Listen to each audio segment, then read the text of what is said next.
Kalalaya lang matapos ang mahigit isang dekada, balik kulungan na naman ang isang lalaki sa Quezon City. Pinagbantaan naman ng suspect ang dati niyang kinakasama. Ang kanyang depensa sa unang balita ni James Agustin. Kalalaya lang noong Setyembre, balik kulungan na naman ang 33 anyo sa lalaking ito matapos sumanong pagbantaan ng dati niyang kinakasama. Base sa investigasyon ng pulisya, pumunta ang suspect sa bahay ng biktima sa Barangay Batasan Hills, Quezon City. Panay ng tawag niya doon sa cellphone ng biktima kung saan siya ay nagbabanta. Binirify siya ng biktima, tiningnan siya doon sa labas ng bahay. Nakita nitong complainant na meron siyang nakasukbit na baril doon sa kanyang bewang. Humingi ng tulong ang biktima sa kapitbahay niyang pulis na off-duty noon. Naaresto ang suspect at nakuha sa kanyang isang gun replica.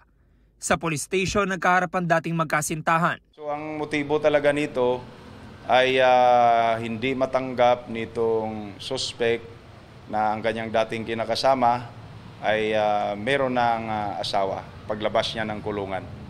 14 na taong nakulong ang suspect dahil sa kasong robbery with homicide. Giit niya, sumama ang loob niya sa dating kinakasama.